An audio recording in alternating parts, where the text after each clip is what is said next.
Welcome students, मैं M Kumar Singh chemistry instructor आज एक सॉलिड स्टेट के न्यूमेरिकल प्रॉब्लम्स का वीडियो बना रहा हूँ। यह कंपटीशन के लिए वीडियो होगा नीट या जेईई मेंस लेवल का।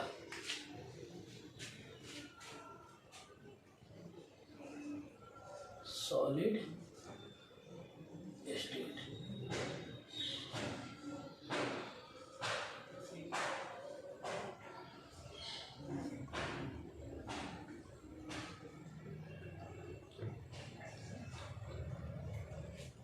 कुछ सिलेक्टेड प्रॉब्लम्स है इसमें सॉलिड का,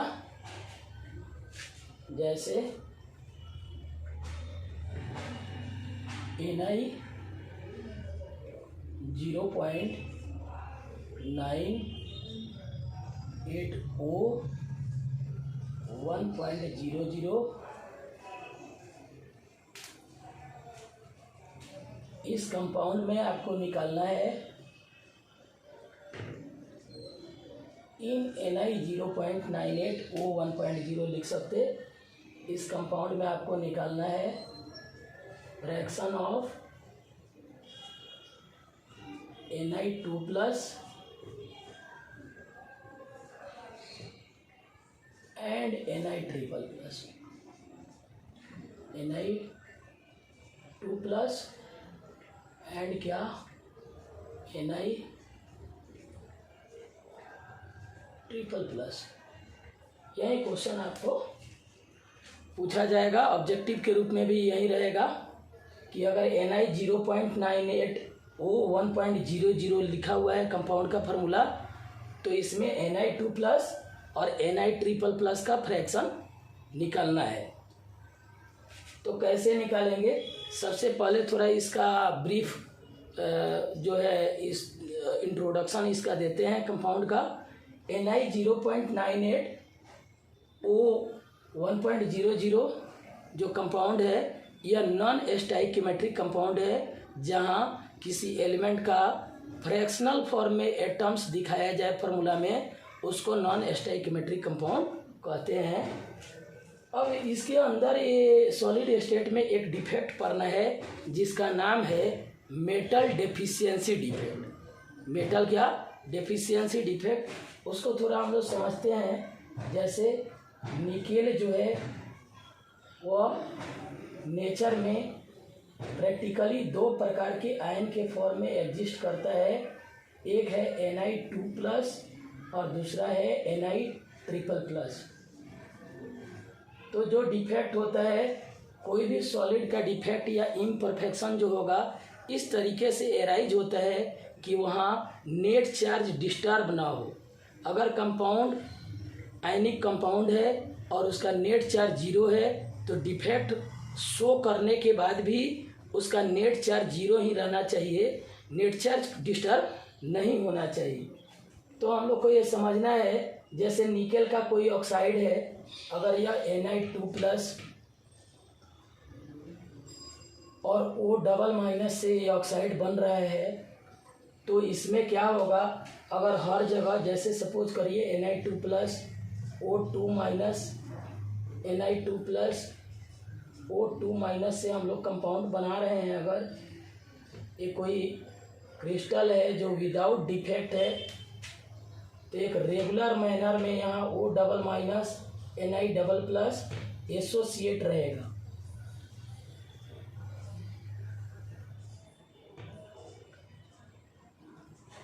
ये थोड़ा हम लोग पहले डिफेक्ट को समझ लेते हैं, फिर क्वेश्चन तो बड़ा आसान है, ये आसानी से बन जाएगा। स्टूडेंट्स, यह क्वेश्चन जो है जेईई मेंस में एक बार आ चुका है, तो नीट में भी आ सकता है। Na2 plus O double minus और यहाँ पर Na2 प्लस है, फिर यहाँ क्या हो जाएगा? O2 minus. एक सिंपल डायग्राम विदाउट डिफेक्ट हम लोग शो करा सकते।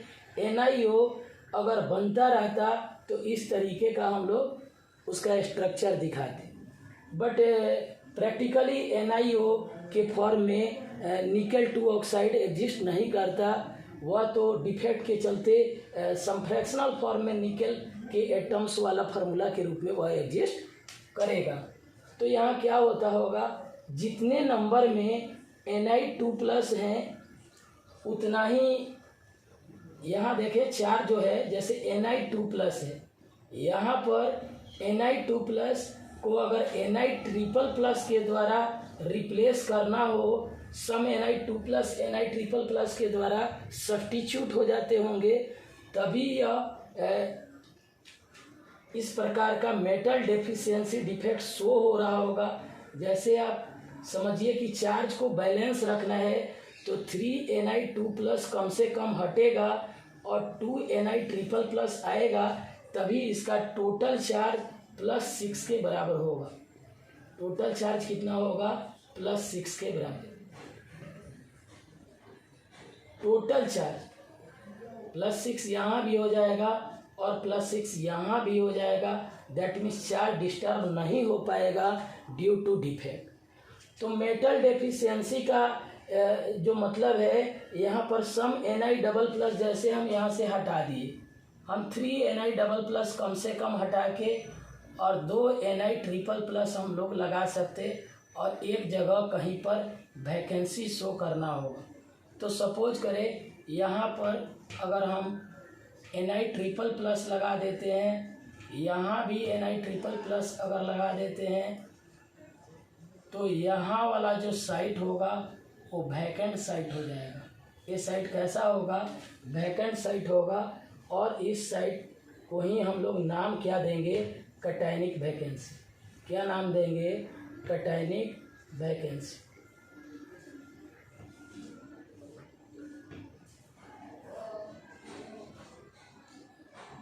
इस वैकेंसी के चलते मेटल के प्रोपोर्शंस में कमी आ जाएगी। जितने मेटल नॉन मेटल पहले थे, नॉन मेटल तो कांस्टेंट है, बट मेटल का एटम्स घट गया, इसलिए ऐसे डिफेक्ट को हम लोग मेटल डेफिशिएंसी डिफेक्ट कहते हैं, या नॉन स्टोइकियोमेट्रिक डिफेक्ट का एक काइंड है, metal deficiency defect. Metal deficiency defect. अब ये तो हम समझा रहे थे, जो क्वेश्चन बनाने वाला जो डिफेक्ट है वो किस डिफेक्ट से क्वेश्चन बनाया है, इसका नाम है metal deficiency defect.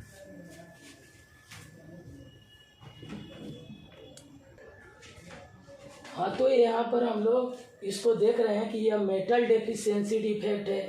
That means NiO का फार्मूला, अगर Ni2 ऑक्साइड है, निकेल 2 ऑक्साइड है, तो उसका फार्मूला NiO के रूप में एग्जिस्ट नहीं करेगा।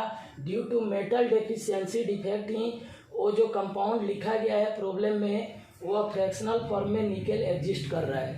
अब क्वेश्चन बनाना है। क्वेश्चन तो बहुत आसान है, ध्यान से देखें।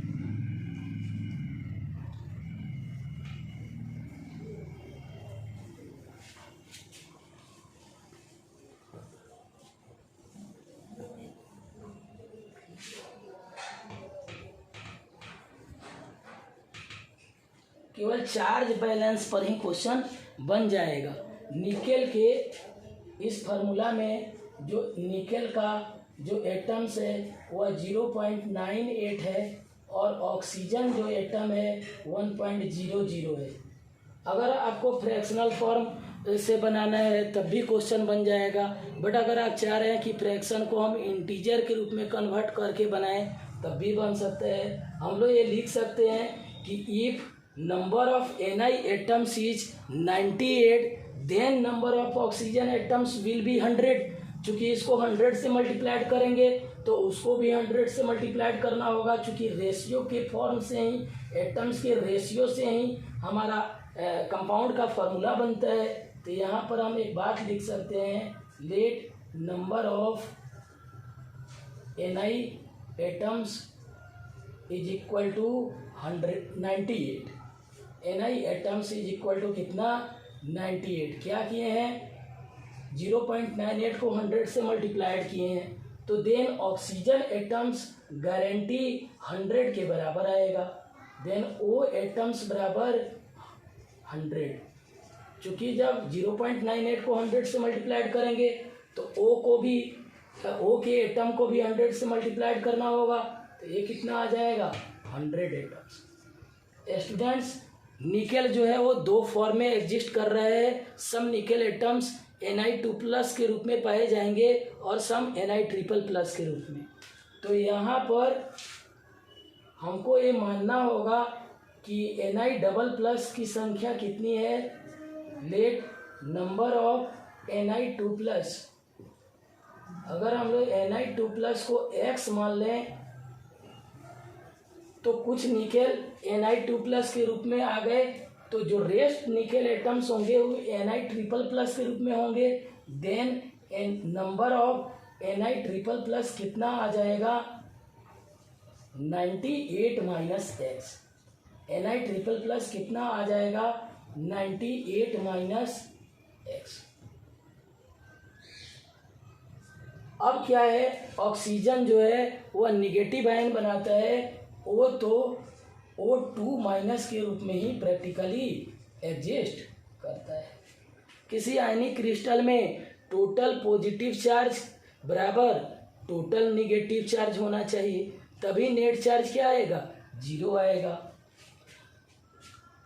तो फॉर आयनिक क्रिस्टल, किसी भी आयनिक क्रिस्टल में नेट चार्ज को क्या आना चाहिए 0 आना चाहिए।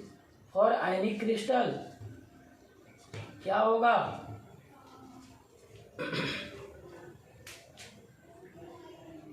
Total positive charge is equal to total negative charge का मैग्नीट्यूड लेना होगा। साइन नहीं ले सकते, मैग्नीट्यूड लेना होगा। टोटल नेगेटिव चार्ज, और ये नेगेटिव चार्ज मॉड में लिख रहे हैं क्योंकि हमको मैग्नीट्यूड बराबर करना है। अब क्या होने वाला है, पॉजिटिव चार्ज दो आयन के चलते एराइज हो रहा है, एक Na2+ के चलते और दूसरा Na3++ के चलते। तो Na2+ का नंबर कितना है x, और एक Na2+ का चार्ज कितना है 2 यूनिट, तो यह हो जाएगा 2x। Na3++ का नंबर कितना है 98 माइनस एक्स, और इसका चार्ज कितना है 3, इससे मल्टीप्लाइड कर देंगे। अब यह टोटल जो चार्ज पॉजिटिव चार्ज है वह टोटल निगेटिव चार्ज के बराबर आएगा। तो 100 ऑक्सीजन एटम्स O2- के रूप में है, तो 100 इंटू 2 कर देंगे। अब इस x को सॉल्व करेंगे हम लोग, और x को सॉल्व करके हम लोग फ्रैक्शन निकाल सकते। तो 2x हो जाएगा, और a कितना आएगा 3 8 जा 24, और कैरी 2 3 9 जा 27, और 2 कितना हो जाएगा 29, और माइनस 3x हो जाएगा, और a कितना हो जाएगा 200 के बराबर। अब यहाँ से इसको सॉल्व करेंगे तो कितना आ जाएगा, ये 2x minus 3x minus x आ जाएगा, और 200 माइनस 294 करेंगे माइनस 94 हो जाएगा। That means x is equal to कितना आ जाएगा 94। हाँ, तो x का मान कितना आ गया 94। अब हम लोग को Na2+ और Na3++ का फ्रैक्शन निकालना है। फ्रैक्शन का मतलब हुआ टोटल 98 जो निकेल एटम्स हैं उसमें Na2+ का कंट्रीब्यूशन कितना है, तो x/98 कर देंगे। और यहाँ जो Na3++ है उसको निकालने का ज़रूरत भी नहीं है, 1 में से आप माइनस कर दीजिएगा। टोटल फ्रैक्शन का जो सम होता है 1 के बराबर होता है। तो यहाँ जो फ्रैक्शन ऑफ Na2+ आएगा वह x/98 हो जाएगा। दस फ्रैक्शन ऑफ Na2+ कितना आएगा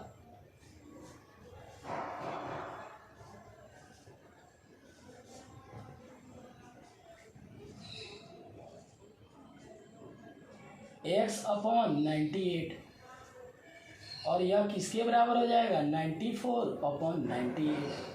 तो इसको सॉल्व कर लीजिएगा, फ्रैक्शन पॉइंट में आ जाएगा। अब आपको अगर निकालना है फ्रैक्शन ऑफ Na++ तो 1 में से माइनस कर लेंगे। फ्रैक्शन ऑफ Na++, ये कितना आ जाएगा 1 माइनस 94 अपॉन क्या हो जाएगा 98, ये 4/98 आ जाएगा। तो ये हमारा आंसर हो जाएगा। अब जो हम लोग क्वेश्चन करने वाले हैं स्टूडेंट्स, एक और डिफेक्ट से क्वेश्चन है। इस क्वेश्चन में क्या लिखा हुआ रहेगा कि if SrCl2 is doped with NaCl if 10⁻³ मोल%, ऐसे क्वेश्चन होगा। If 10⁻³ mole% SrCl2 is doped with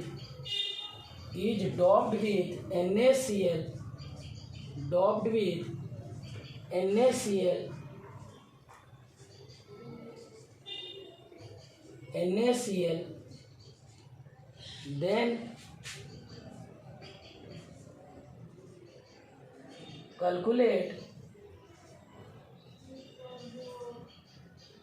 calculate concentration of cationic vacancy, concentration of cationic vacancy, concentration of क्या cationic vacancy।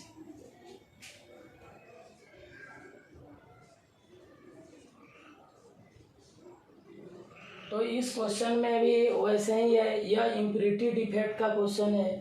यह जो इम्प्योरिटी डिफेक्ट का क्वेश्चन है, और impurity defect in ionic crystal बोलते हैं इसको, impurity defect in ionic crystal, defect in क्या आयनिक क्रिस्टल।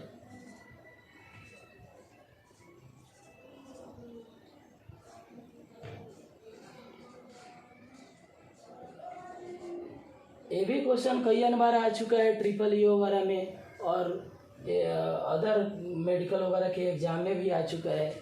तो इस क्वेश्चन में क्या है, फिर वैसे ही हम लोग को चार्ज को बैलेंस करके देखना होगा। NaCl के ओरिजिनल क्रिस्टल में स्मॉल क्वांटिटी में SrCl2 को ऐड किया जाता है मोल्टेन फेज में, और उसको मिक्स करने के बाद उसको कूलिंग करते हैं। तो जो क्रिस्टल ऑब्टेंड होगा उसमें कुछ जगह Na+ Sr++ के द्वारा सब्स्टिट्यूट हो जाएंगे, जिससे कैटायनिक वैकेंसी डेवलप होगी। अब यहाँ Na+ को सब्स्टिट्यूट कराना है किसके द्वारा, Sr2+ के द्वारा। तो कम से कम 2 Na+ सब्स्टिट्यूट हो रहा होगा एक Sr2+ के द्वारा, तब इसके टोटल पॉजिटिव चार्ज जो आएगा वह बैलेंस रह पाएगा। दैट मीन्स अगर 2 Na+ हटेगा और एक Sr++ नॉर्मल लैटिस साइड पर जाएगा तो 1 कैटायनिक वैकेंसी होगी। जितना Sr++ इंट्रोड्यूस होगा, क्या उतनी ही संख्या में कैटायनिक वैकेंसी होगी? तो हाँ, उतनी ही संख्या में कैटायनिक वैकेंसी आएगी जितने Sr2+ इंट्रोड्यूस होंगे। तो number of Sr2+ introduced, number of Sr2+ introduced is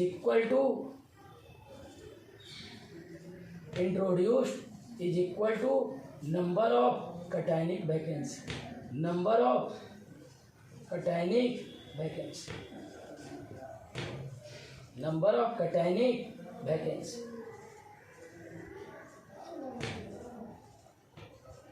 अब ये समझना है कि Sr++ कितने इंट्रोड्यूस हो रहे होंगे। 10⁻³ मोल% SrCl2 डॉप्ट किया जा रहा है NaCl में। मतलब अगर 100 मोल NaCl का हो तो वहाँ 10⁻³ मोल SrCl2 ऐड किया जा रहा है। अब इसमें क्या है, सबसे पहले हम लोग को ये समझना होगा कि SrCl2 जो है उसको जब आयन में ब्रेक कर दें, एक्वा सॉल्यूशन में रख के आयन में ब्रेक कर सकते, SR2+, या रिवर्स वे में कोई सोच सकता है कि 1 मोल SrCl2 बनता कैसे है, यह भी बोल सकते, SR2+ और 2Cl-। अब आप देखें यहाँ अगर 1 मोल लेंगे SrCl2 का तो SR2+ का भी कितना मोल आएगा, 1 मोल। अगर 10⁻³ मोल लिया जाए SrCl2 तो फिर SR2+ भी कितने आ जाएगा, 10⁻³ मोल। दैट मीन्स SrCl2 अगर हम लोग 10⁻³ मोल ऐड करेंगे तो SR++ 10⁻³ मोल के बराबर होगा। अब ये 10⁻³ मोल जो है वह ऐड किया जा रहा है 100 मोल NaCl के अंदर, 100 मोल NaCl के अंदर। अब एक कटायनिक जो वैकेंसी होगी, नंबर ऑफ कटायनिक वैकेंसी, यह कितनी होगी, नंबर ऑफ कटायनिक वैकेंसी,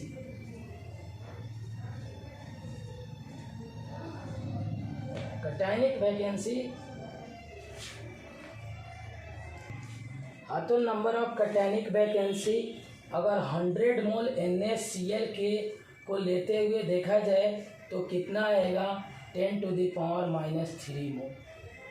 ये कितना आ जाएगा, 10⁻³ मोल। मोल में तो कोई नंबर नहीं होता, इसको बाद में एवोगाड्रो नंबर से हम लोग गुना कर लेंगे। ये 10⁻³ मोल कटायनिक वैकेंसी जो आ रहे हैं वो पर 100 मोल NaCl के अंदर आ रहा है, 100 मोल NaCl के अंदर आ रहा है, 100 मोल NaCl के अंदर आ रहा है। अब अगर 1 मोल NaCl के रिस्पेक्ट में देखा जाए तो ध्यान से देखें,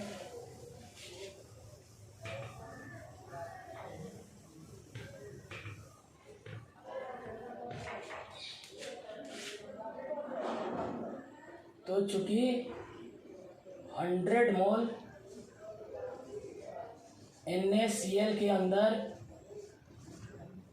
कितने SR++ ऐड हो रहे हैं, 10⁻³ मोल SR++ एडेड हो रहे हैं।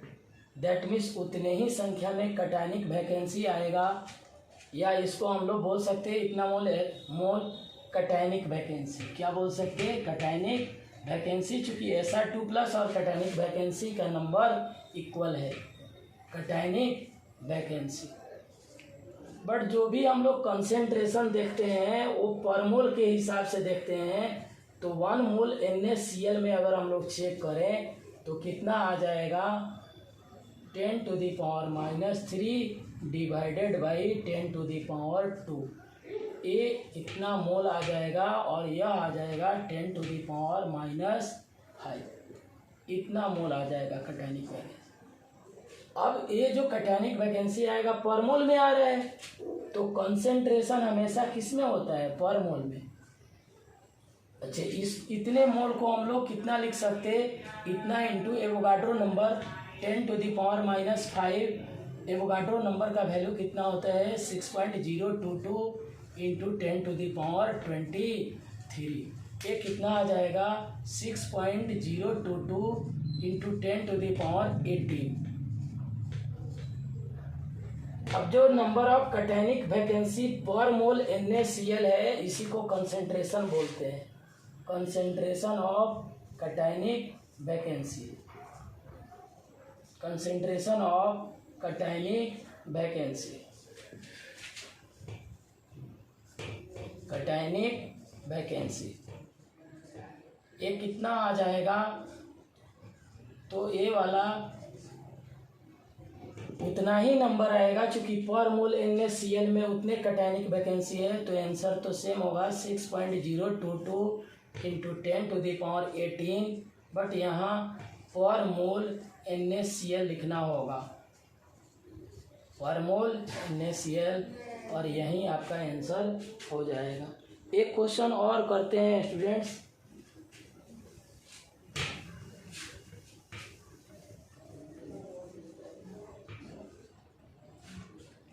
एक क्वेश्चन है, यह भी क्वेश्चन कई बार कंपटीशन में आ चुका है। इस क्वेश्चन में क्या है कि दो एलिमेंट है एम और एन, और उसमें एन जो है वह सीसीपी फॉर्म कर रहे हैं और एम जो है टेट्राहेड्रल वॉइड का 1/3 पार्ट ऑक्युपाई कर रहे हैं। तो फार्मूला ऑफ द कंपाउंड बताना है। Formula that means empirical formula of the compound. If atoms of element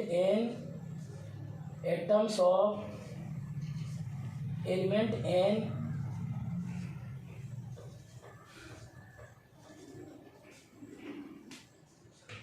form CCP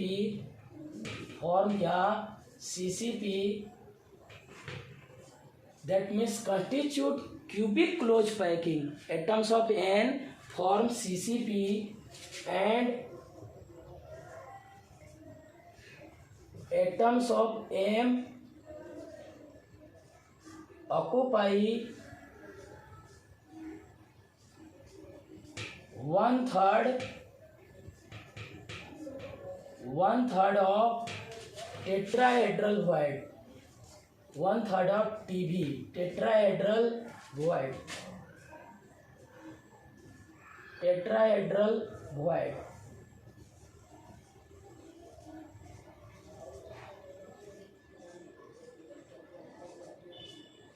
Then calculate या फाइंड फार्मूला बोलने का मतलब एम्पिरिकल फार्मूला होता है। Formula that means empirical formula of the compound, empirical formula of the compound.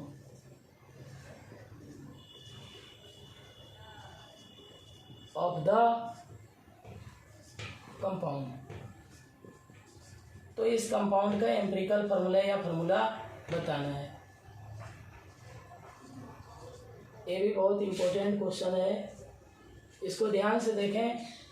कभी भी ऐसा question है स्टूडेंट्स, वह सीसीपी बना के अगर आ जाए या एचसीपी आ जाए, कोई मैटर नहीं है। जो एटम, जिस एलिमेंट का एटम या क्लोज पैकिंग में भाग ले रहे हैं, उसकी संख्या को हम लोग सबसे पहले मान लेते हैं। तो यहाँ पर एन एटम सीसीपी बना रहे हैं, तो उसके नंबर को कुछ मान लेना होगा। Let number of atoms of N, इसके जो एटम्स हैं, एन के जो एटम्स है उसको हम लोग एक्स मान लिए। ये जो एटम्स है उसको कितना मान लेंगे, एक्स। और याद रखिएगा, जो क्लोज पैकिंग में भाग लेते हैं, जितनी उनकी संख्या होती है उतना ही ऑक्टाहेड्रल वॉइड्स आता है। तो नंबर ऑफ ओ भी बराबर क्या हो जाएगा, एक्स के बराबर हो जाएगा। ऑक्टाहेड्रल वॉइड कितने हो जाएंगे, एक्स। और टेट्राहेड्रल वॉइड चूंकि ऑक्टाहेड्रल वॉइड का दुगुना होता है, तो नंबर ऑफ टीवी बराबर क्या हो जाएगा, 2x। नंबर ऑफ टीवी बराबर क्या हो जाएगा, 2x। अब क्वेश्चन वाला बोल रहे हैं कि पूरा का पूरा टेट्राहेड्रल वॉइड ऑक्युपाइड नहीं हो रहा है। अगर पूरा होता रहता तो m एटम्स उसमें जाते हैं टेट्राहेड्रल वॉइड्स में, तो उनकी संख्या 2x हो जाती। बट यह 1/3 पार्ट को ही ऑक्युपाई कर रहा है। दैट मीन्स यहाँ जो होगा नंबर ऑफ m एटम्स कितना हो जाएगा, 2x/3 हो जाएगा। नंबर ऑफ m एटम्स कितने आ जाएंगे, 2x/3। 2x/3 जितना पार्ट ऑक्युपाई करेगा उतना ही एटम्स m के हो जाएंगे। तो m और n के जो एटम्स का जो रेशियो होगा उसी से फॉर्मूला ऑब्टेंड होगा।